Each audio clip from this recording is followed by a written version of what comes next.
Well, folks, we're running a little bit loud here. The trial of Derek Chauvin has begun in Minneapolis at this point, so we'll be talking a bit about what's going on with that and what that could mean coming forward out of this. And don't worry, the mainstream media will tell you that it's 100% fair what's going on in the courtroom, and we will totally get to the outcome that they said that we're going to get to and have been saying for almost a year.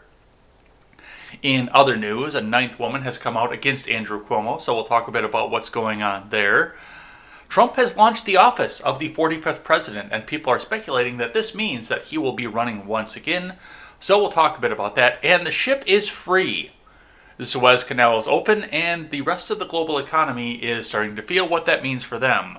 It's going to be all this and more. Hey, hey, hey, do you trust the plan yet? I'm Jay Edgar, and this is Contemporary.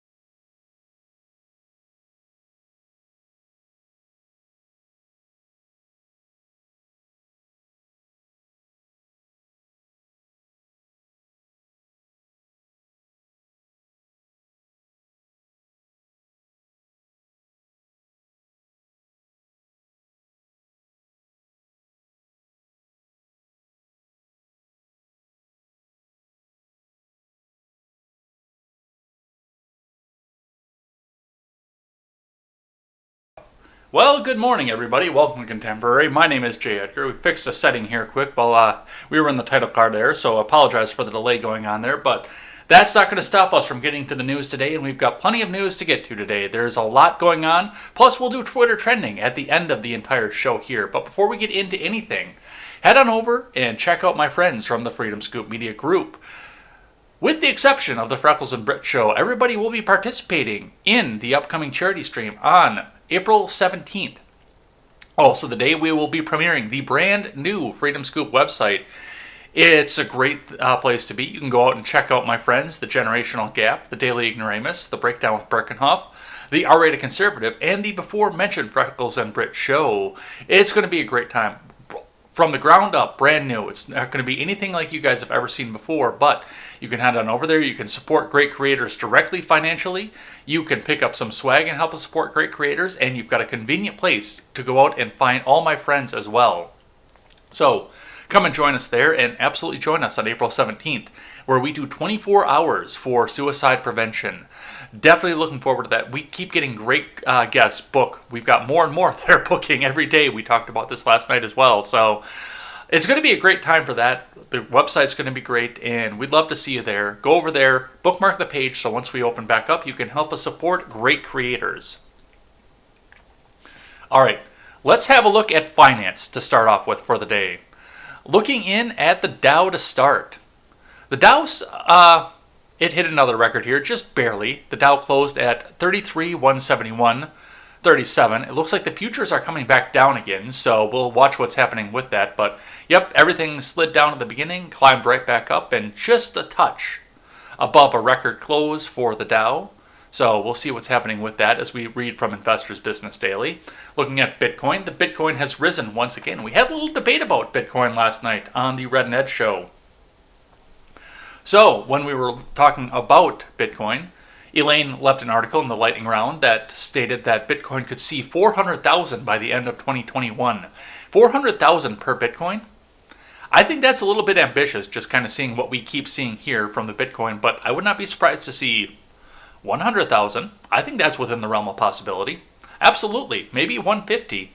I think that might be a little bit aggressive too, but definitely could see 100,000. So we'll watch that. We'll see where that goes, and we'll make more predictions as the year goes through. But I think that 100,000 per Bitcoin is possible. Right now, we are sitting at 59,200 US dollars per Bitcoin. So if you held in the dip, congratulations, you made a little bit of money.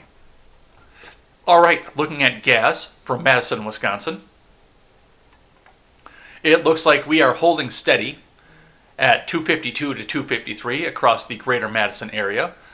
going up into Sun Prairie where it's 252, and then in Madison proper where it's 253. So this is still holding steady as we continue to move along through the gas prices and what's happening around the world. I'm actually expecting to see a little bit of this drop because I had a look at oil futures right before I got started, and it looks like those are going down with the Suez Canal opening back up. Where's that going to land? We'll see what happens with that, but let's see what the investors have to say. From IBD, Dow futures fall, tech futures slide as treasury yields rise, DraftKings, Tesla, Zoom slide. I'm a little surprised DraftKings is going down because we're in the middle of March Madness, and everybody loves March Madness. I've never watched college basketball, and I've participated in March Madness, so I would think that those guys would be up right now. But now we're also talking about people going back to work and going back to work in person. So there's your Zoom. And Tesla, nobody really knows what's going on with Tesla. I don't think Elon knows what's going on with Tesla, to be completely honest. They get a recall, they stop production in China, they start production in China, they do production here. I don't think anybody has any idea what's going on over there.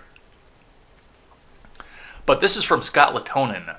Dow Jones futures, along with S&P 500 futures and NASDAQ 100 futures, were lower early Tuesday morning following Monday's tech weakness as Treasury yields spiked near recent highs. DraftKings, Tesla, and Zoom Video faltered again Monday, while Dow giant Boeing jumped into a buy range. On Monday, the tech-heavy NASDAQ composite sharply underperformed, falling 0.6%, while the small-cap Russell 2000 tumbled 2.8%, finding resistance at its 50-day line. The S&P 500 moved down 0.1%, while the Dow Jones Industrial Average traded up 0.3% to set a barely record high. Meanwhile, the small-cap Russell 2000 tumbled 2.8%, finding resistance at its 50-day line. Among the Dow Jones leader, Apple rallied 0.15% on Monday, while Microsoft declined 0.5% in today's stock market. Boeing is back in a buy range following Monday's bullish move.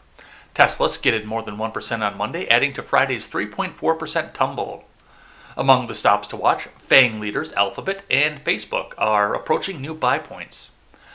Microsoft is an IBD leaderboard stock.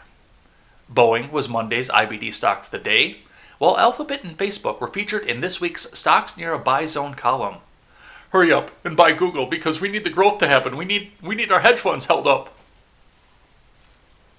On the futures, ahead of the stock market open on Tuesday, Dow futures fell 0.1% versus fair value, while S&P 500 futures moved down 0.4%.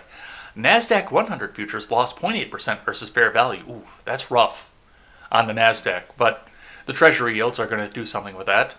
Remember, trading in Dow futures and elsewhere doesn't necessarily translate into actual trading in the next regular stock market session. On Monday, the 10-year Treasury yield spiked as high as 1.728%. Before closing at 1.721%. That is up almost 0.6% from yesterday, which is, as far as the Treasury yield goes, a huge number. Adding to Friday's gains, the 10-year Treasury yield is just shy of its recent highs that were reached on March 19th at 1.754%. Early Tuesday, the 10-year Treasury yield rose to 1.769%, hitting a 14-month high. Among exchange-traded funds, the innovator IBD 50 traded down 3% on Monday. NASDAQ 100 tracker Invesco QQQ Trust ETF lost less than 0.1%. Meanwhile, the SPDR S&P 500 ETF also moved down less than 0.5%. So watch your futures, watch what's going to come back out of this, and watch your retirement is what we're seeing for this. As global trading is opening back up, we'll start to see some stuff trade, some stuff not trade, and your big stay-at-home stocks like your Zooms and your Microsofts and whatnot are going to start to see a little bit of a decline as people start to go back into the office. More and more, you're going to start to see those oil futures go up a bit as people start to drive more, and we'll see where that lands us here. Looks like we're pointed down right now, but we'll see what happens at the end of the day. On CNBC, 5 things to know before the stock market opens on Tuesday. From Matthew J. Belvedere. U.S. stock futures dropped Tuesday as the 10-year Treasury yield hit a 14-month high in early trading. On Monday, the NASDAQ dropped and the S&P 500 fell from the previous session's record close. The Dow Jones Industrial Average bucked Monday's downdraft, closing at another record despite weakness in bank stocks caught in the fallout of the Archegos Capital Management Call chaos. Within 2 days left in March, the Dow and S&P 500 were sitting on solid gains for the month. The Nasdaq was tracking for a monthly loss. The 10-year Treasury yield topped 1.77% early Tuesday, taking out another January 2020 high. As COVID vaccine rollouts and planned infrastructure spending boosted hopes of a broad U.S. Economic recovery. However, the move also stoked inflation fears and put growth stocks, many of them tech names, under pressure because higher interest rates erode the value of future profits and squeeze the market valuations. It's fun to watch because people like Bill Gates came out and wanted that money printer to keep going and going and going, and now, well, I guess he's really not in Microsoft anymore. He's kind of out doing his own thing here, but it's putting a squeeze on the company that he founded. So a couple things to watch for with that. Number 3, how Goldman and Morgan Stanley avoided Archegos losses. In the Archegos meltdown, triggered by last week's slide of shares of Viacom and other stocks, Goldman avoided losses in the episode, CNBC's Hugh Sun reported. By the time Switzerland's Credit Suisse and Japan's Nomura said early Monday, they unloaded positions on behalf of Archegos. Goldman and its Wall Street rival, Morgan Stanley, had already finished unloading their positions, according to people with knowledge of the matter. Ooh, I wonder if there's going to be an insider thing going on there. And I'm not saying there is insider trading going for this. Let me be clear about that. I am not saying that there's any sort of insider thing going on with this. It is very convenient that it happened right before all this went down, but I'm not going to lay an accusation unless I have some proof there. But I do have to wonder at that point if there is something to at least have a look at. Archegos is a family office founded by Bill Wang, a former equity analyst at Julian Robertson's Tiger Management. Number 4, CDC chief warns that U.S. is headed for impending doom in COVID fight. The U.S. is facing impending doom as daily COVID cases begin to rebound, once again, warned CDC Director Dr. Rochelle Walensky. We have so much to look forward to, so much promise and potential of where we are, and so much reason for hope, but right now I'm scared, she said in an emotional, candid moment during Monday morning's press briefing. Even as vaccinations accelerate nationwide, coronavirus hospitalizations are also climbing, and falling fatalities are starting to plateau. Walensky urged Americans to just hold on a little bit longer. 2 more weeks to flatten the curve. And the last one to watch as far as the stocks go, Biden tells the states to reinstate the coronavirus mask mandates, which he probably led with, "Come on, man." President Biden followed his CDC director's comments by urging governors and local leaders who dropped sweeping mask mandates to reinstate the orders. While indicating that some states should wait to reopen their economies, he also condemned reckless behavior likely to spur more infections. "We're giving up a hard-won gains," Biden said in Monday afternoon's press briefing. "As much as we're doing in America, it's time to do even more." He said a failure to take the virus seriously is precisely what got us into this mess in the first place. You didn't trust the government. You did what your government official told you and didn't trust the government. And now we're paying for that. Now we have to have you religiously trust the government, man. Come on. My son needs to go out and do crack without being bugged by people. Come on, man. Go buy some more cheap China shit. My son needs it. I'm going to make a better life for my son, I promise. So that's what you need to watch as we're looking in and seeing what the stocks are going to do here. Let's go into the big news of the day. The trial begins. Starting with Fox 15, KLAF NBC. So it's News 15 that runs across 2 major broadcasters. Derek Chauvin's trial in the death of George Floyd begins with showing jurors video of his final moments. I've got no author given on this one.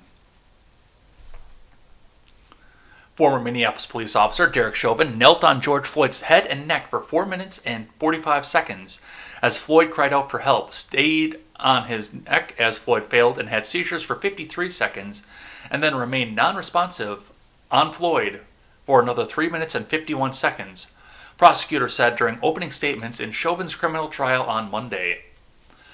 Mr. Derek Chauvin betrayed his badge when he used excessive and unreasonable force On the body of Mr. George Floyd, prosecuting attorney Jerry Blackwell said, invoking the emotions of all of America. How could he do this? How? How could he do this? Our saint, our sainted Floyd, his life cut short by an evil, racist police officer. I'm paraphrasing, of course. That he put his knees upon the neck and his back, grinding and crushing him until the very breath. Oh my God, does it actually say this? No, ladies and gentlemen, until the very life was squeezed out of him.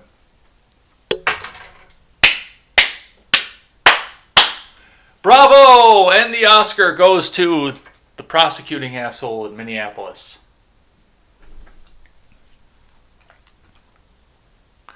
The opening statements from Blackwell, as well as a rebuttal from Chauvin's defense team, which is probably not going to be written on here because it goes completely against the narrative that News 15 is trying to put out, highlighted the first day of Chauvin's long-awaited criminal trial. The legal wrangling comes 10 months after Floyd's death, launched a summer of protest, unrest, and societal reckoning with America's past and present of anti-black racism and aggressive policing. No, News 15 doesn't have an agenda by any means. Chauvin, 45, has pleaded not guilty to second-degree unintentional murder, third-degree murder, and second-degree manslaughter charges. 3 witnesses, including a 911 dispatcher and 2 bystanders, also took the stand for the prosecution on Monday to lay the groundwork for Floyd's final moments. The witness testimony phase of the trial is expected to take about a month. You have a month to analyze what happened in, by your own admission, 9 minutes and 53 seconds.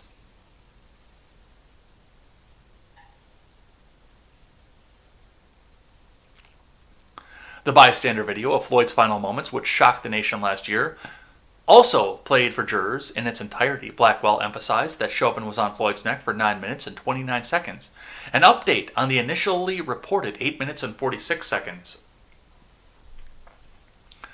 The case is not about split-second decision-making, Blackwell said. In response, attorney Eric Nelson focused on the defense's opening statement on Floyd's use of fentanyl and methamphetamine and his resistance to the arresting officers. I'm going to stop here. Just looking at this, looking at the charges, I'm not looking at the evidence, what happened here. I'm looking at the charges right now. And the defense is going in the completely wrong direction with the charges that are sitting up there. Do I believe there's actually a charge here? Yes, I do. There is actually a charge into this. In spite of the fact that, yes, the Minneapolis police training video showed this as an appropriate hold for somebody who is asphyxiating because of drug use, for everything else that's in here, there is probably a reckless endangerment charge into this. But that's not as sexy as trying to get murder or manslaughter off of this. All the defense has to do is show there's no intent. And the 3 charges that are sitting there are fucking gone with no intent. That's all that they have to do. We don't have to do whataboutism with Floyd, the drugs that are in his system, or anything else with that. This is all about intent with the charges that Keith Ellison put forward. Now, if he'd have charged this properly, then yes, we'd be having a different conversation, and what was in Floyd's system would actually be something worthwhile to discuss. But this is an open and shut case of intent. And I put it strongly on the shoulders of the Minnesota Prosecutor's Office to prove intent in this, because all 3 of the charges you've brought forward require intent.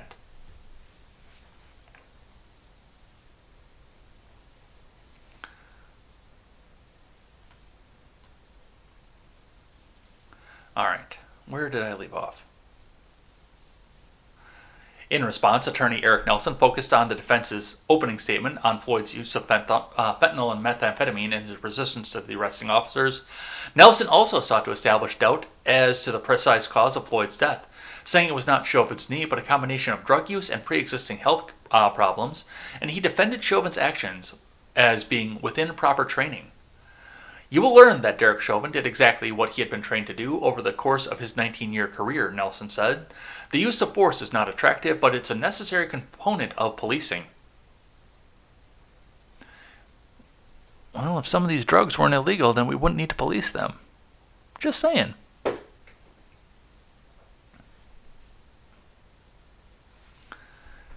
In a first for Minnesota, the trial will be broadcast live in its entirety, because you knew that was going to happen, giving the public a rare peek into the most important case of the Black Lives Matter era. Oh my God. Oh my God. On Monday morning, Floyd's family members and several attorneys knelt for 8 minutes and 46 seconds. I wonder if Nancy Pelosi did that again and then couldn't get the fuck back up. Jessica covered that when she was covering for my show back last summer. When she was sitting, well, she wasn't sitting behind the golden mic, but she was sitting in on the channel for us here, covering for me while I traveled off this. She covered that and had a good laugh at the fact that Nancy Pelosi couldn't get back up. And then they complained about the fact that she was in heels that weren't appropriate for getting back up off the floor, not the fact that she's 1,000 fucking years old.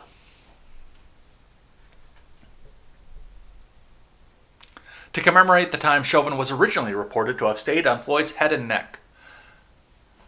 Today starts a landmark trial that will be a referendum on how far America has come in its quest for equality and justice for all, said Floyd's civil attorney, Benjamin Crump, because it couldn't be anybody other than fucking Benjamin Crump.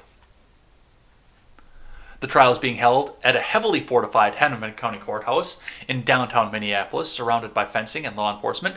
Due to COVID-19 precautions, plexiglass barriers have been set up inside the courtroom, and witnesses and attorneys are required to wear masks when not speaking. So, that's what we see for that and the beginning of this. I got a couple more articles talking about what happened here. This is a video. This is only a 2-minute video. We can watch this one. This is eye-opening. Prosecutors reveal new evidence, videos in the Chauvin trial. Let's see what they have to say. Mr. Derek Chauvin betrayed this badge. A chilling start to the trial of a former Minneapolis police officer charged with murder in the death of George Floyd. There are always two sides to a story. They want us to trust the system? Well, this is your chance to show us. The war against COVID-19 is far from won. The CDC director is now warning of impending This is just the opening. We have so much to look forward to, but right now I'm scared.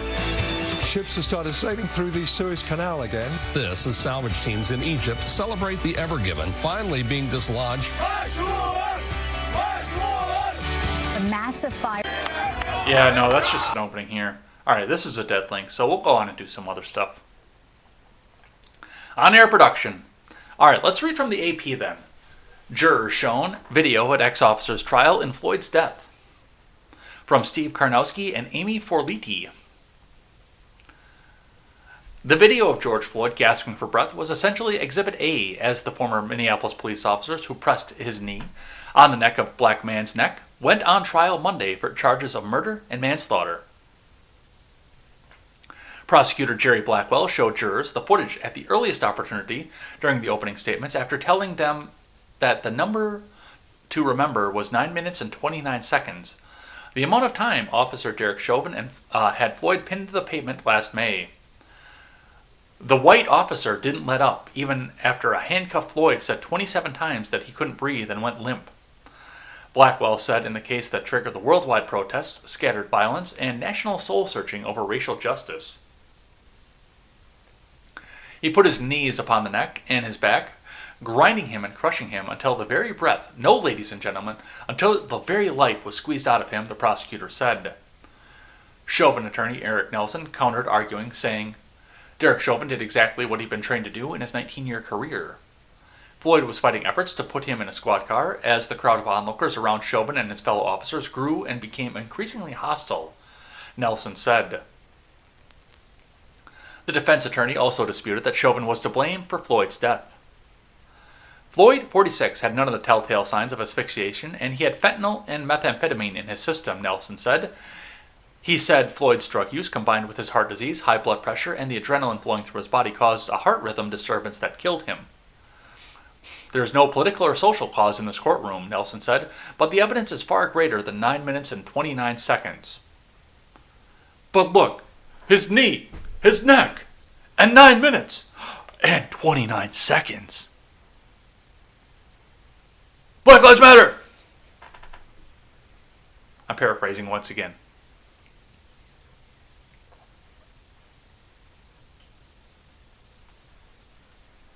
Blackwell, however, rejected the argument that Floyd's drug use or any underlying health conditions were to blame, saying it was the officer's knee that killed him. Chauvin, 45, is charged with unintentional second-degree murder, third-degree murder, and manslaughter. The most serious charge, the second-degree murder count, carries up to 40 years in prison. This is the first trial ever televised in Minnesota. Bystander Don Williams, who said he was trained in mixed martial arts, including chokeholds, testified that Chauvin appeared to increase the pressure on Floyd's neck several times with a shimmying motion. He said he yelled to the officer that he was cutting off Floyd's blood supply. Williams recalled that Floyd's voice grew thicker as his breathing became more labored and he eventually stopped moving. He said that he saw Floyd's eyes roll back in his head, likening the sight to fish he had caught earlier that day. Williams said he saw Floyd slowly fade away like a fish in a bag. Earlier, Minneapolis police dispatcher Jenna Scurry testified that she saw part of Floyd's arrest unfolding by a city surveillance camera and was so disturbed that she called the duty sergeant. Scurry said she grew concerned because the officers hadn't moved after several minutes. "You can call me a snitch if you want to," Scurry said in her call to the sergeant, which was played in court. She said that she wouldn't normally call the sergeant about the use of force because it was beyond the scope of her duties, but my instincts were telling me that something is wrong. The video played during the opening statements was posted to Facebook by a bystander who witnessed Floyd being arrested after he was accused of trying to pass a counterfeit $20 bill at a convenience store. The footage caused revulsion across the U.S. and beyond and prompted calls for the country to confront racism and police brutality. Jurors watched intently as the video played on multiple screens, with one drawing a sharp breath as Floyd said, "I can't breathe!" Chauvin sat calmly during the opening statements and took notes, looking up at the video periodically. "My stomach hurts, my neck hurts, everything hurts," Floyd said in the video. "I can't breathe, officer." Onlookers repeatedly shout at the officer to get off Floyd, saying that he is not moving, breathing, or resisting. One woman, identifying herself as the city fire department employee, shouts at Chauvin to check Floyd's pulse. The prosecutor said the case was not about a split-second decision-making by a police officer, but excessive force against someone who was handcuffed and not resisting. Blackwell said the fire department employee wanted to help but was warned off by Chauvin, who pointed mace at her. She wanted to check on his pulse, check on Mr. Floyd's well-being, the prosecutor said. She did her best to intervene. She couldn't help. The timeline differs from the initial account submitted last May by prosecutors, who said Chauvin held his knee on Floyd's neck for 8 minutes and 46 seconds. The time, 8:46, became a rallying cry in the case, but was revised during the investigation. 14 jurors, or alternates, are hearing the case, 8 of them white, 6 of them black or multiracial, according to the court. Only 12 will deliberate. The judge has not said which 2 will be alternates. Before the trial began, Floyd family attorney Ben Crump blessed the idea the trial would be the tough test for jurors. "We know that George Floyd was a white American citizen, and he suffered this painful, torturous death with a police officer's knee on his neck. Nobody would be saying this is a hard case." After the day's proceedings, a few hundred protesters gathered outside the courthouse. Speakers called for justice for Floyd and others whose lives were lost in encounters with police. One speaker, Jaylani Hussein, screamed, "Police officers are not above the law." So this does throw a couple of different ideas into this, especially with the MMA fighter, and we'll talk just a bit more about that because I've got a couple things to talk about with the MMA fighter. But once again, I've not seen anything that shows intent, which is the cornerstone for what's going on with this. And that's what we're going to need to get over, is the intent part of this. That's what the prosecutors need to clear in order to see what actually happened with this, and that's where we need to go. So we will see what happens with this. Let's talk about the MMA fighter. First from CNN. Derek Chauvin trial to continue with MMA fighter who watched George Floyd's death. From Eric Levinson. The second day of Derek Chauvin's trial in George Floyd's death is set to begin Tuesday with further questioning of a professional mixed martial arts fighter who stumbled onto the scene of the 46-year-old black man's final moments. Donald Wynn Williams II began testifying on Monday as the third witness in the trial. Relying on his own MMA experience, he said that Chauvin performed a blood choke on Floyd and adjusted his positioning several times to maintain the pressure on Floyd's neck. He testified he watched Floyd gasp for air, his eyes roll back in his head, and the blood start to come out of his nose. The testimony was abruptly cut off Monday because of a technological issue. The opening statements in Chauvin's trial came 10 months after Floyd's death launched a summer of protest, unrest, and societal reckoning with America's past and present of anti-black racism and aggressive policing. Chauvin, 45, has pleaded not guilty to second-degree unintentional murder or third-degree murder and second-degree manslaughter charges. In opening statements, prosecuting attorney Jerry Blackwell said Chauvin used excessive and unreasonable force when he knelt on Floyd for 9 minutes and 29 seconds, a number different than the infamous 8:46 timing that has become a symbol of police brutality. Chauvin's defense accepted the new timing as accurate. Blackwell also played the harrowing video and audio of Floyd's death recorded by a bystander to bolster his argument. In response, defense attorney Eric Nelson argued that Chauvin was following his police training and said Floyd's cause of death was a combination of drug use and pre-existing health issues. All information we've seen before at this point. So a lot of these, and we're going to see a lot of these outlets just continue to repeat the same points over and over again. So we do see a short testimony from the MMA fighter who was apparently on the scene, which, I mean, that's news to me at this point. I don't deny that he was on the scene, but just I would have thought that we would have heard about this at some point. Somebody would have gone on and the news media would have come up and said, hey, you were on the scene and you know stuff about this. You look like you'd be our ideal witness and you can help us sell this narrative that'll help us burn down cities and say that all cops are bastards unless they're the ones that we control. Once again, I can't say that he was or wasn't there. I just really think that in this, he would have come out sooner. So I'm a little bit surprised by what we're seeing with this. As far as the change in position, once again, I still have to see intent. I have to. All right, let's grab one more here from the USA Today, and then we'll see what Van Jones has to say about this, which is very, very eerily dystopian, to say the least. But from USA Today, Derek Chauvin Trial Live, MMA fighter who asked officers to stop blood choke on George Floyd will testify again. From Grace Houck, Ndia Yancey Bragg, Kevin McCoy, Tommy Abdullah, and Eric Ferkenhoff.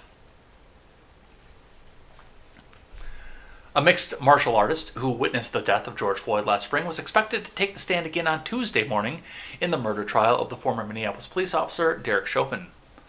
Don Williams was testifying on Monday when the live video of the courtroom cut out and the judge closed the court for the day. So that's why he's doing it twice, because they cut out in the middle of his testimony. That clears that up slightly over the CNN article, because it wasn't clear. I thought that everything else was going on after this guy testified. But nope, he's going to just pick up where he left off. On Monday, two other witnesses, a 911 dispatcher and a cashier working across the street, testified, and lawyers for the defense and prosecution opened the trial by laying out their case.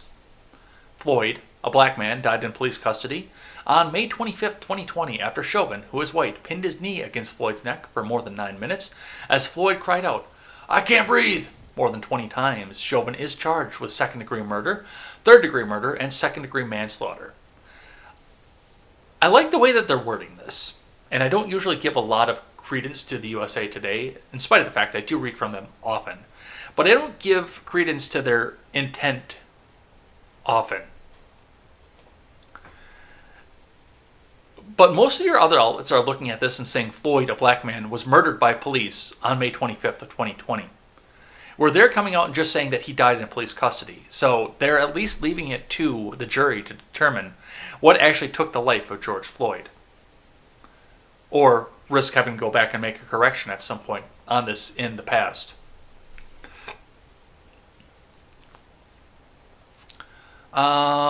So we want to talk about, well, let's actually talk about all three of these witnesses here, because we've talked about Don Williams, but let's talk about these other ones.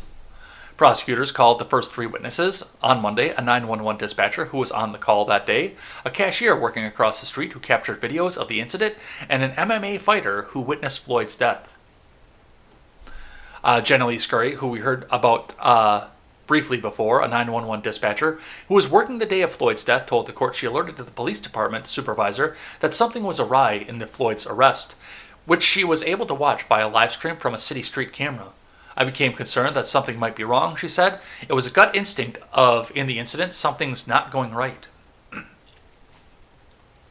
The second witness, Alicia Euler, was working at a cashier at Speedway across the street. On the day that George Floyd died, she took 7 videos on her phone. She told Steve Schleicher, a special assistant attorney general, that she started recording after she noticed police messing with somebody. And the third witness, Don Williams, is a wrestler trained with MMA, who said he'd been put in chokeholds dozens of times. MMA fights, Williams was on his way to Cup Foods, where Floyd was arrested, when he encountered Floyd pleading for his life. Williams told the court that he offered to stop the blood choke, which is a form of chokehold that renders someone unconscious. Chauvin was doing a shimmy to make the choke tighter, he said. And that actually, and once again, I'm going into this open-minded. I've looked at the video, I've seen the full video coming up from this, and I don't see anything awry. But this may actually be the one that comes into this for intent. I'm watching this trial open-minded. As much as I can, I'm trying to. So, will we see intent come out of that last section? I don't know. That will change the way the case comes out if we do see intent from that. But once again, we will continue to watch this. We'll probably be seeing this almost every day on Contemporary for at least the duration of the trial, see what comes out of this, and see where it goes. But I've got one here from the Huffington Post that I thought that we should pay some attention to. Because I said at the top of the show, there almost seems to be a preordained outcome to this trial. There's one right answer that the mainstream people want you to know about here. So the Huffington Post writes, Van Jones predicts what will happen if Derek Chauvin isn't convicted. It will be perceived as open season, telling police officers from coast to coast, you can literally get away with murder in broad daylight, Jones commented on CNN. From Lee Moran. Here's a live shot of the crowd outside of the Hennepin County. All right, let's get rid of that video. CNN commentator Van Jones on Monday warned of a potential time bomb for the country with the trial of former Minneapolis police officer Derek Chauvin, who has pleaded not guilty to the murder and manslaughter charges in the May 2020 death of George Floyd. Everybody I'm talking to is frustrated, re-triggered, re-traumatized seeing that video, seeing the complete contempt for life.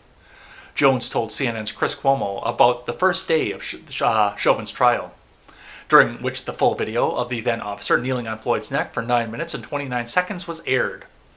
The system is on trial here, said Jones. If this is considered legal conduct from a police officer, you can do this in broad daylight and not go to jail. It would be perceived as open season, telling police officers from coast to coast, you can literally get away with murder in broad daylight.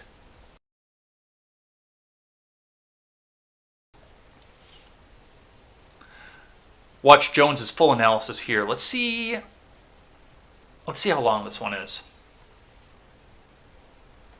What did you take from today and the reactions to today around the country?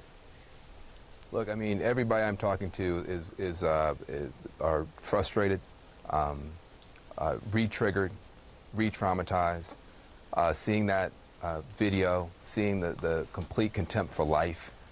You have a generation of African Americans and their allies. I'm talking this entire young generation that is watching this to see if America is. Listen, the system is on trial here. The system is on trial, and That's the important part to take out of this right now. The system is on trial.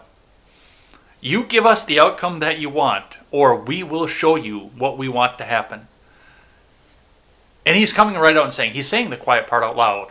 You do what we tell you to, or we're going to burn this country down. Now, he's coming out here and he's inflaming the tensions even more with something like this. What do you think is going to happen? What do you think is going to happen in this country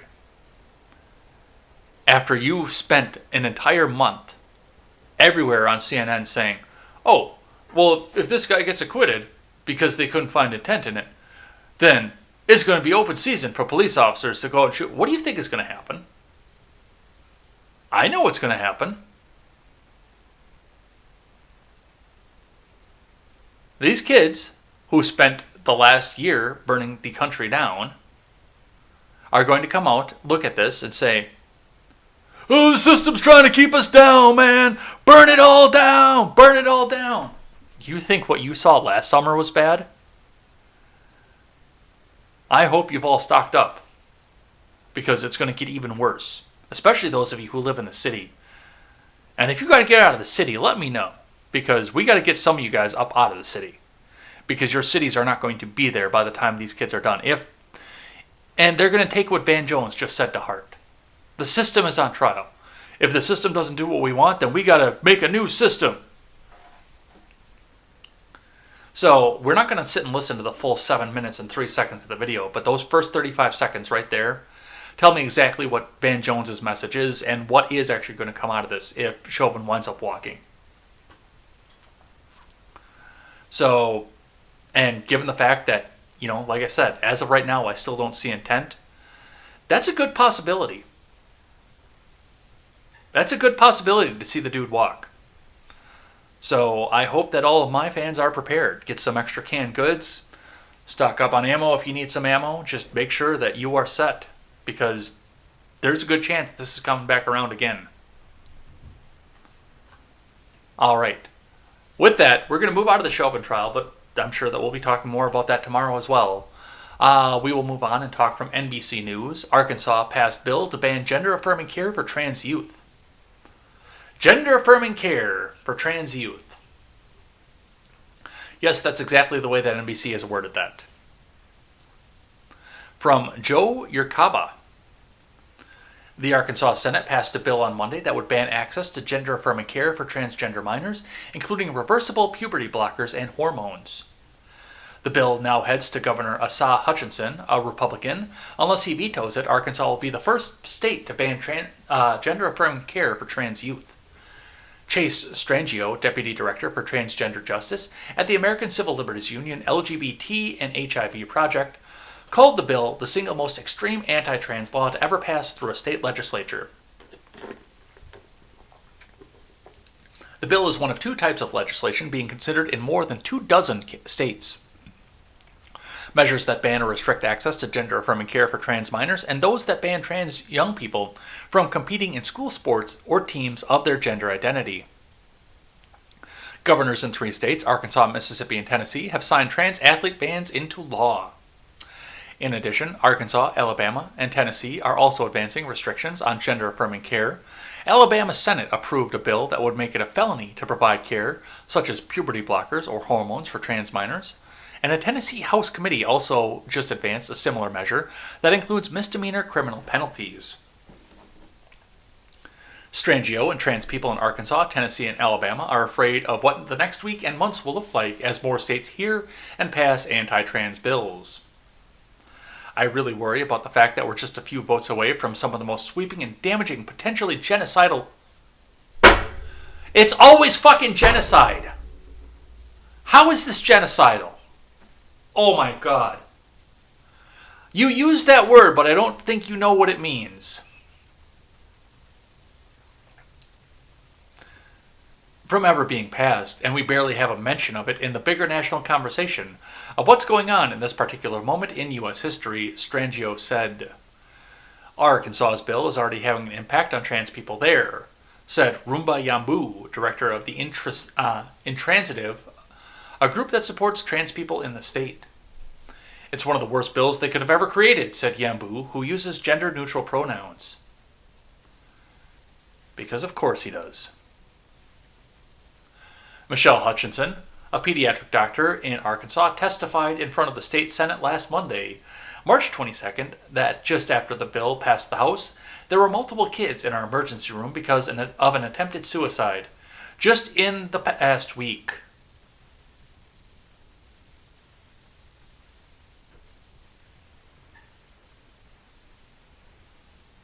Wow. Yambu said it's just expected that if this passes, it will cost lives, and they don't seem to care about that, referencing the Arkansas legislators who supported the bill. It's already difficult enough to survive here when they're not actively creating more laws to oppress us. Strangio said Alabama's bill, which the state Senate passed this month, is the most extreme medical bill so far because it would ban care for trans people up to 19 years old. And it includes felony penalties. It would also prevent public funds such as Medicaid from being used for transition-related care.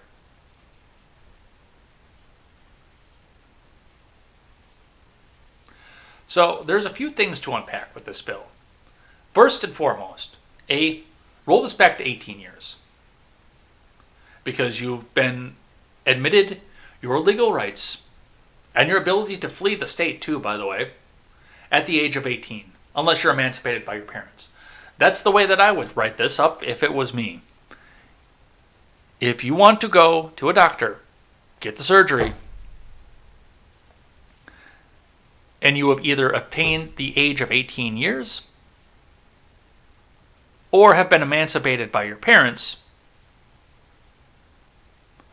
then yes, go do you. Go do whatever the fuck it is that you want.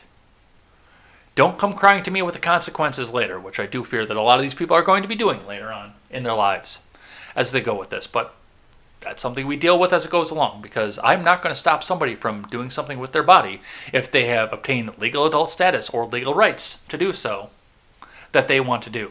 That's not how I do things. You can put things into your body. It's the same thing with the drug war. Or the vaccine, for that matter, which we'll be talking about the vaccine a little bit later on in the program.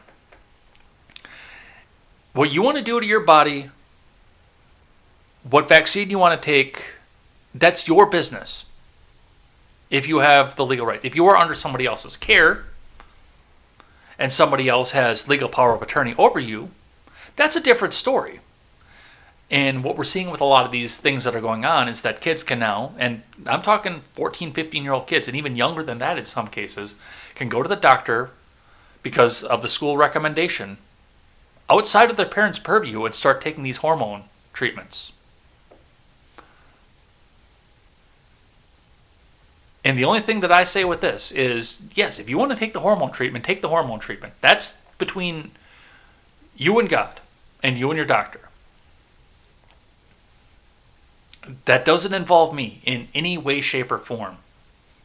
As long as you have obtained the status where the state believes that you have your own autonomy to do so, which in most states is the age of 18. Otherwise, you are charge of somebody else, and that person is responsible for your care. And when it goes further to this, and I do want to point something else out to this, these parents who go through and start to say, oh, well, little Jimmy, you're 12, you can go take hormone blockers to stop being a boy or stop being a girl, whatever the hell it is that you want to do. How many of these parents do you think are going to get sued in 20 years, 30 years, when these kids look back and look at the parents and say, you let me ruin my life, God damn it? I smell a lot of lawsuits going against parents at this point, and a lot of Maury shows. Well, Maury's probably not going to be alive by then, but I bet you a lot of these people are back on Maury's successor years down the line. So, we will see what happens with that. And I'm sure this is going to get to the Supreme Court at some point as well, because the ACLU is involved. All right, let's talk Cuomo, because we haven't talked enough about Cuomo at this point. 9th woman accuses Governor Cuomo of sexual harassment, alleges Cuomo kissed her without consent in 2017. Governor Andrew Cuomo is facing new sexual harassment allegations, this time from a woman who claims the governor kissed her without her consent. It allegedly happened at the women's home in front of her family, CBS 2's Marsha Kramer reported on Monday. Sherry Bill, 55, claims the chief executive kissed her when he came to her home to assess flood damage in 2017. I was holding my small dog in my arms. I thought he was going to pet the dog, but instead he wedged his face between the dog and mine and kissed me on the other cheek in what I felt was a highly sexual manner, Bill said. But I knew I felt embarrassed and weird about his kissing me. The incident happened in May of 2017. Bill's daughter posted a picture of the kiss to social media. Attorney Gloria Allred also showed pictures of the governor's visit to Bill's home. They included a picture autographed by the governor that was sent to Ville with a letter commemorating the visit. I felt as though he was coming on to me in my own home, said Ville. This sexual harassment issue is not just about an employer to employee. Sherry was not an employee, and I think that all New York residents should also be treated with dignity and respect, said Allred. Alright, cool. Now do the fucking nursing home thing. Let's talk about the nursing home thing. Oh, I'm sorry, did you guys forget about the fact that that's happening? Big shocker fucking there. So, yeah, once again, we're looking at a distraction that's distracting away from the fact that the nursing home thing is happening, but hey, do what's best for you, I guess. Alright, let's keep going. From the New York Post. Fauci claims credit for COVID vaccines.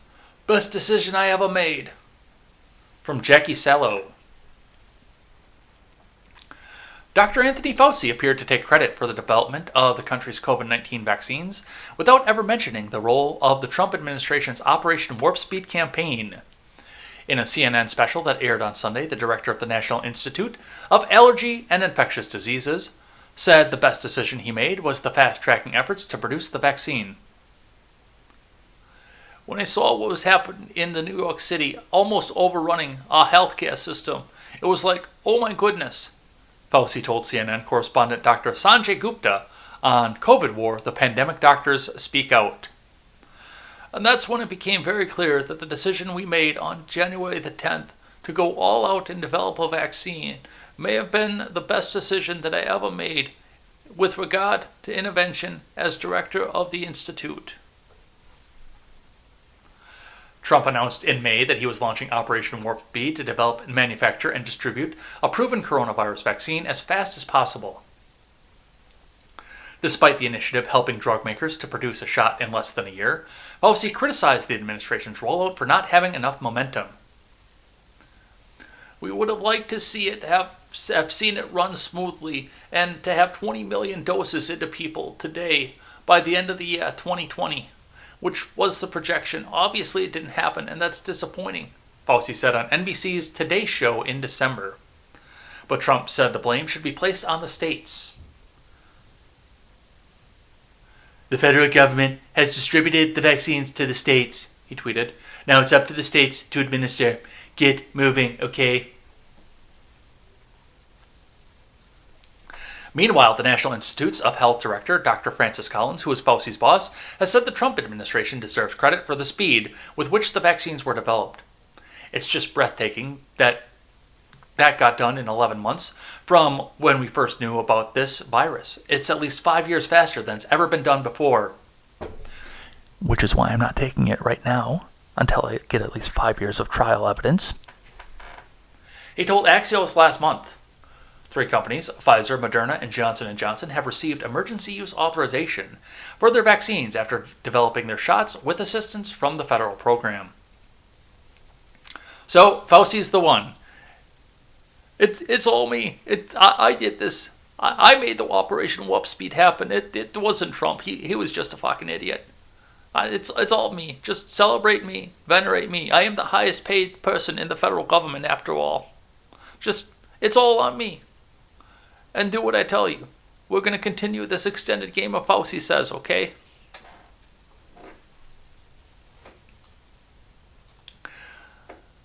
And this is the thing with this.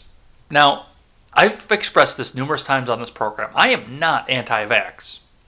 I've got most of my vaccinations, looking at things that have been out there for 5 years, went through the full schedule, trials, tests, and a lot of people went through and took the shots voluntarily on most of the vaccines that I've had to make sure they put into their body what they thought would protect them. They noted the side effects. They figured out what was going to happen with this, and they reported out there. So we've got tons and tons of testing for this, for all these other vaccines. This vaccine we don't have testing for. I would be willing to have the conversation as to whether or not I get the coronavirus vaccine in 2026. After we've seen a good 5 years of evidence of what's happened with this. I'd be willing to have the conversation. I can't tell you that I would definitely get it, but I'd at least be willing to have the conversation about whether or not I would get it at that point. Because I don't look at this and I see something that's been truly tried and tested at this point. And I know the CDC will come out and say, well, the COVID vaccine went through rigorous testing to make sure that everything was above board and everything was going well. Why is it operating under an emergency use then? I don't even like like back when we had messaging apps on our computers. Yahoo Messenger, AOL, MSN. I didn't even like using the beta apps for those because you always got the chance to see the beta app probably 2 to 3 months before the regular app got released, when the new version came up. I didn't even like using those. I did occasionally, but I didn't like using those. Just because, and that's what I see from this vaccine. This is a beta test on this vaccine. No thank you, I don't want to participate in that. But that's what's coming out of this. Fauci claims credit for this. And once again, if you want to get the vaccine, that's on you. I may question your motives, but it's on you to do. Absolutely, especially if you've had the coof before. If you want to get it, do what you think is best for you. Absolutely. I'm not going to stop you from doing so. Just afford me the same courtesy. All right. I've got one here from The Hill that we need to look into. Trump launches the official website of the 45th president. From John Bowden. Former President Trump and former First Lady Melania Trump have launched a website meant to allow supporters to request their participation in events, submit letters, and ask for personalized greetings. A brief statement from the former president's office on Monday evening announced the launch of the official website of the 45th president of the United States and stated that the former first couple is continually strengthened by the enduring spirit of the American people and looks forward to staying in touch. Dude. What do you think Elaine would say if I booked Trump for the Red Ned show? Do you think she'd do it? Dude, I have an idea.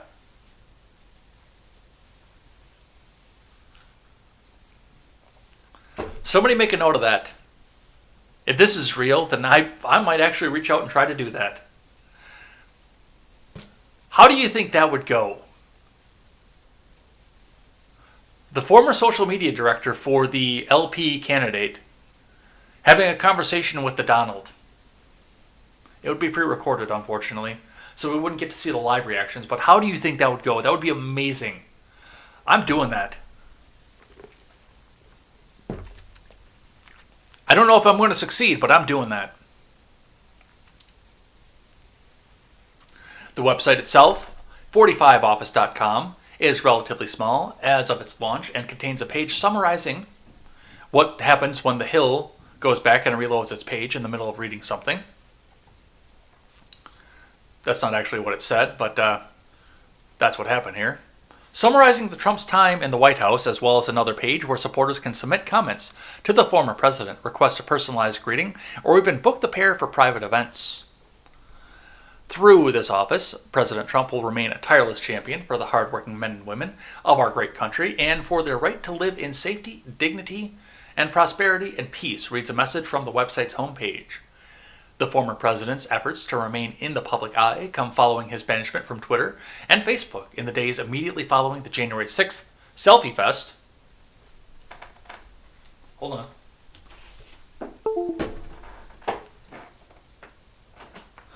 January 6th, in a nutshell right there. The company cited a need to prevent the incitement of further violence.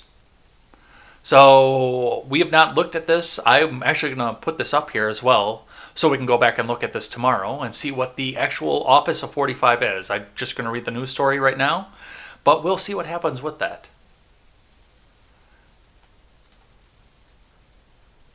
I wonder how much it would cost to get him to come on and do that interview. I bet you it's not going to be cheap. All right, let's keep going. Alaska's Murkowski to face GOP challenge from state official Kelly Tshibaka. This is from Brooke Singman over at Fox News. Kelly Tshibaka, Alaska's Commissioner of Administration, is expected to announce a Republican primary challenge to incumbent Senator Lisa Murkowski in the 2022 midterms. Fox News has learned. Shibaka, who is set to announce her candidacy on Monday, describes herself as a candidate to represent a new generation of Alaska conservatives, and she says she'll portray herself as the candidate to defend and rejuvenate small businesses and fight to protect the jobs of Alaskans in the energy industry. Shibaka will also campaign as a strong opponent to illegal immigration, a staunch defender of the Second Amendment, and an advocate for the military. Her campaign also called unapologetically pro-life. Uh-oh. I think we just got knocked off. Because my DLive went dark, and I got the spinning wheel of death.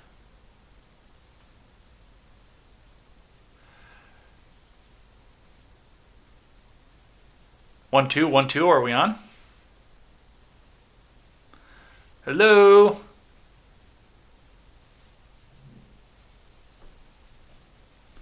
Alright. It looks like we're back on. I think we got bumped off for a second because it appears that we got the spinning wheel of death again. I gotta figure out what the hell is going on with Spectrum because now they're starting to do this during my morning show, and I'm not happy about it. Alright, where did we leave off?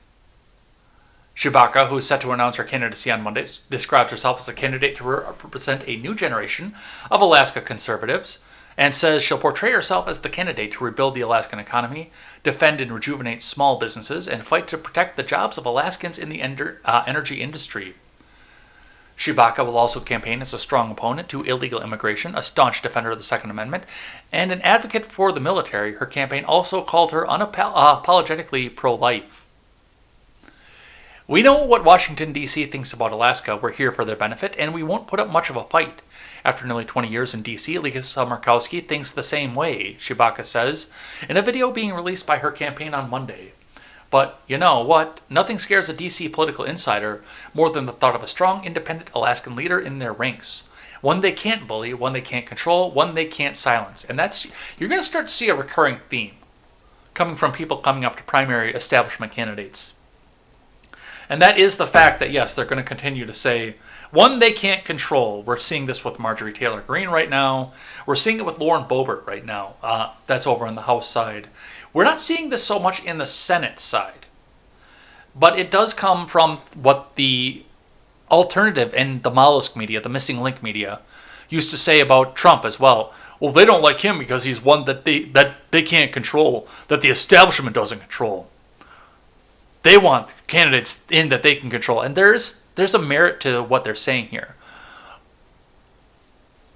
Shibaki is coming from the inside of the government, though.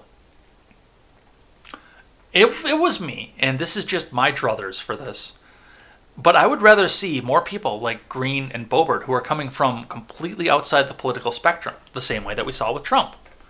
And I know that is something that is scary to the establishment, the fact that people can, come from selling car parts and sitting behind a microphone to go right into the federal government and start changing things the way the people want, not necessarily the way their big corporate donors want.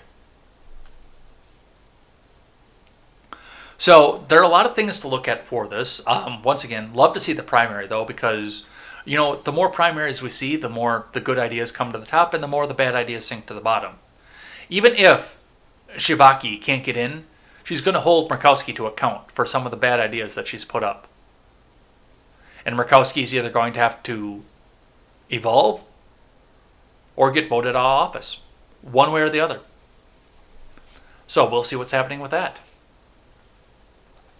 All right, got just a few more here, and then we'll do Twitter trending and head on out of here. From CBS News, officials say cargo ship on the move again, almost a week after stuck in the Suez Canal. Apparently this happened right at the tail end of Contemporary yesterday, because I saw that Ron Helton had mentioned it after I read through the chat yesterday. So I mentioned it, and then I looked back into it before the Red Net show, and sure enough, it's free. Looks like it has gone back over and it's being held in a lake to get checked for damage. But it is free and the canal is moving again. Let's see what they have to say. Do you give me an author? You do not give me an author. The colossal container ship that spent almost a week wedged across the Suez Canal was successfully refloated and on the move again on Monday, according to Egypt's Canal Authority and an agency that helps run the shipping channel. Ships that were stuck in a logjam were moving again through the critical waterway. A statement posted on Monday morning to the Egyptian government's Suez Canal Authority, attributed to Chairman and Director Admiral Osama Rabi, said the MV Ever Given has been successfully refloated. This was the result of successful push and tow maneuvers, which led the restoration of 80% of the vessel's direction. High tide later on Monday morning appeared to help crews move the hulking ship back into the center of the canal, and a statement posted online by Leth Agencies, which provides a myriad of services for the canal partnership with the SCA, and later that the Ever Given had been safely escorted to Great Bitter Lake, a holding lake in the middle of the canal. So, looks like they're going to go over there, check that out, make sure it's all good, ready to go. God damn, that thing is huge. And I know how big a regular tugboat is. That is a big piece of machinery right there. I also know how big a shipping container is. And just look how tiny those things look against that ship. God damn, that's a big piece of equipment.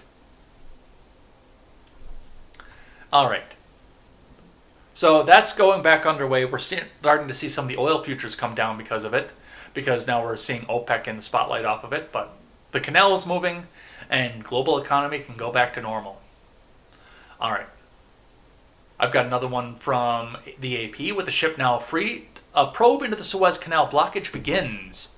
From Sammy Magdi and John Gambrell. Experts boarded the massive container ship Tuesday that had blocked Egypt's vital Suez Canal and disrupted global trade for nearly a week, seeking answers to a single question that could have billions of dollars in legal repercussions. What went wrong? As convoys of ships began again traveling through the artery linking the Mediterranean and Red Seas, a canal service provider said more than 300 vessels carrying everything from crude oil to cattle were still waiting for their turn, in a process that will take days. Egyptian government officials, insurers, shippers, and others similarly waited for more details about what caused the skyscraper-sized Ever Given to become wedged across the canal on March 23rd. Now, you're going to see a lot of conspiracy theories come out with this. People who are saying, open the containers, see what's in the containers. Or that this was a deliberate terroristic attack to try and cripple global economy to drive the oil prices up, and OPEC being involved in this. And I'll listen if I see evidence to that. I'm not going to completely discount these as outside of the realm of possibility. There's a lot of fucked up stuff that happens around this world. But reality and Occam's razor looks at this and says, what happened with this ship getting stuck in the Suez Canal is that it's really fucking big, and it got really windy that day. That is realistically going to be the most likely outcome of the probe that they look into for this. It's really big, the canal wasn't wide enough to hold it broadside, and it got windy and it got pushed into the side. If something else changes about that, I'm willing to listen. I'm willing to see what it is that they have to say. But for the most part, it's let's just throw this one up to Occam's razor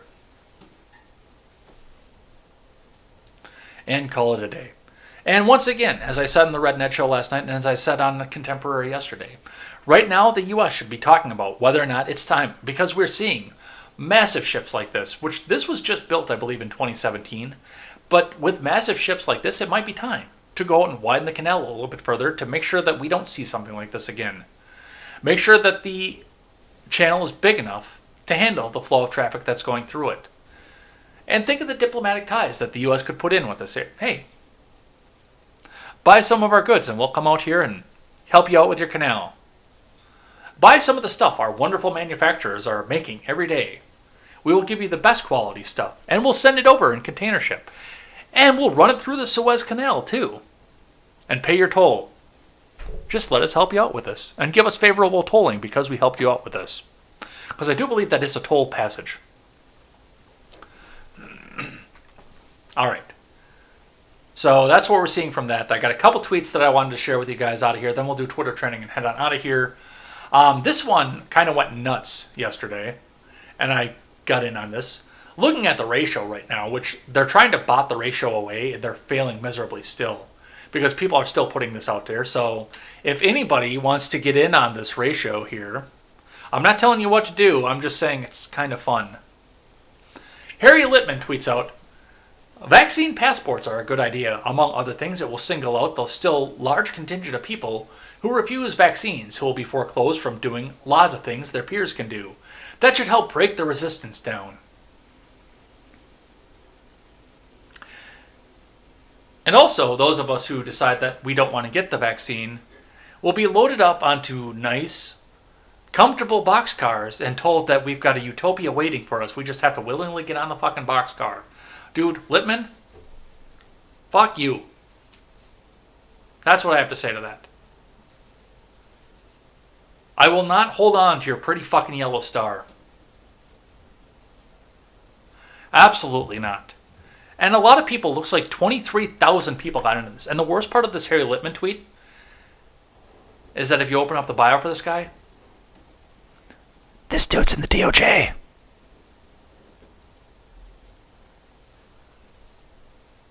This guy is in the executive branch. And he wants to help break down the resistance. Think about that with the most transparent government ever. Oh, look, they tried to bot it again. All right. And one more tweet that I thought you guys would enjoy. Jim Acosta got his shot. Just the shot in the arm I needed. The latest studies show that COVID-19 vaccines are highly effective. Please do your part to end this pandemic. Get your shot. And a lot of people are pointing out what the shirt said, which I wasn't quite sure. And I wasn't able to zoom in. But it looks like he's bragging about how he held the Trump White House to task.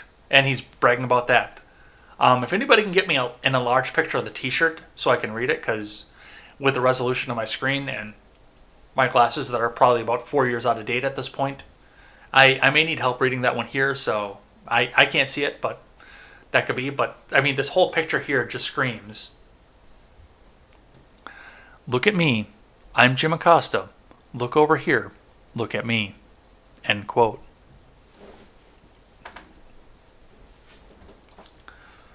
Maybe Andrew Klavan was onto something when he came up with that quotation. All right, let's do Twitter trending and head out of here for the day. All right, get a refresh on this and let's see what's going on. On the trending tab, number 1 is National Doctors Day. So make sure you go out and thank America's doctor, Dr. Anthony Fauci, who's going to have a children's book. If you guys didn't see the Red Dead show last night, it is processed. You can go back and watch it again, but go watch at the end when I foisted the Fauci book on Elaine on Surprise Stupidity. And that was only honorable mention, because she got even cringier when we talked about Caitlin Bennett. So go back and check that. That's on my YouTube channel. You can go check that out, youtube.com/JEdgar101. If you're watching on one of the alternate platforms, all the replays are there. But apparently today is National Doctors Day. Number 2 is Tuesday Motivation. We'll skip those. Number 3, The Dark Knight is trending. Let's see why The Dark Knight is trending. It should be trending. It's a fucking epic movie. What is on your Mount Rushmore of comic movies? Looks like we've got Captain America, Superman, Batman, and Spider-Man. You know, probably not. The Dark Knight is trending, as it should. We're in the golden age of comic book movies, and 13 years later, TDK is still the undisputed king. Yeah, Dark Knight was good. I haven't seen Rises, but Dark Knight was a fantastic movie. It's one of the 4 movies I've ever seen.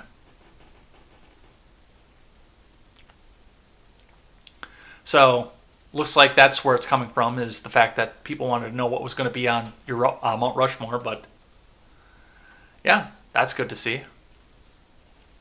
Heath Ledger skateboarding over Christian Bale on the Dark Knight set. That's cool. I like that.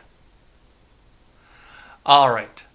Telfar will be our 3rd trend for the day here. Let's see what Telfar is. Happy Telfar Day. Telfar, tired of you, he hoes for sure. I don't know what Telfar is. Is this a bag security program?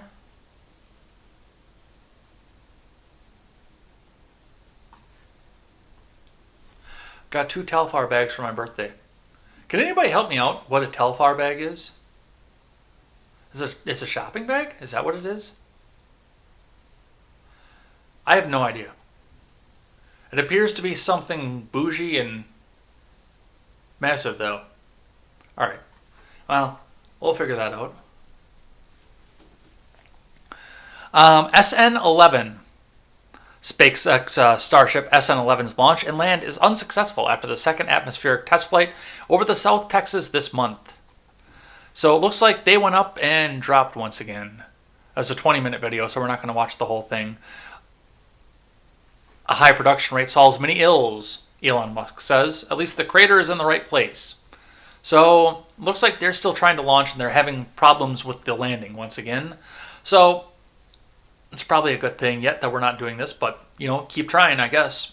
As long as you've got the money to keep dumping into this and you're not depending on government subsidy to do it, keep trying.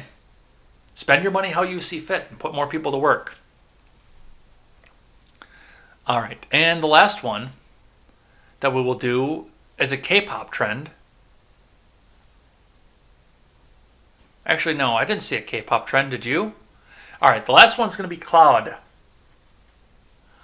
Rest in peace, Claude. I'm going to pay my respects and leave an image of my favorite Claude moment on this page today. Absolutely gutted to hear the news.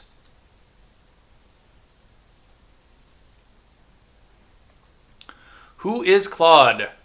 Such sad news to hear about the passing of Claude this morning whenever we crossed paths. He was an absolute gentleman and someone who had unbelievable passion for his club. A reminder to look to yourselves and others. R.I.P. Claude from Paul, Chris, and everyone at Redmond TV.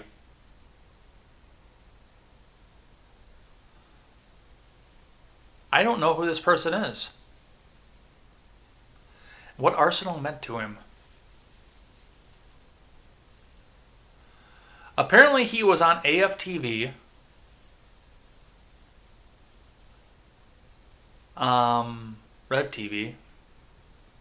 I don't know what AFTV is either, so.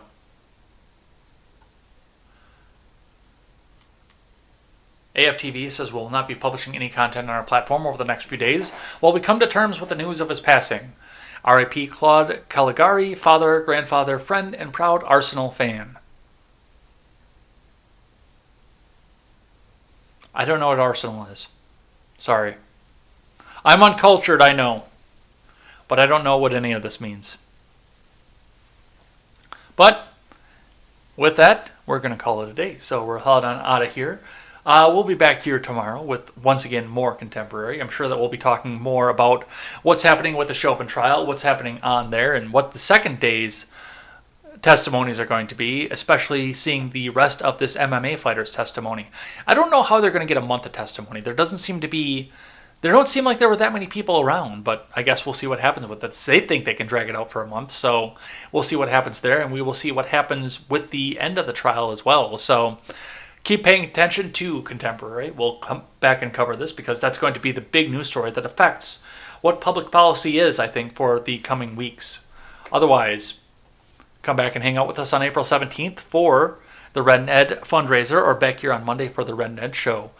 Let's get some music up here and send you guys out of here. But yeah, looking forward to that as well. So we will see you the next time we come up. And I am in the talks right now with somebody in your audience to possibly be on his show at some time in the near future too. So we'll have some updates coming up for that as well. Looking forward to that as well.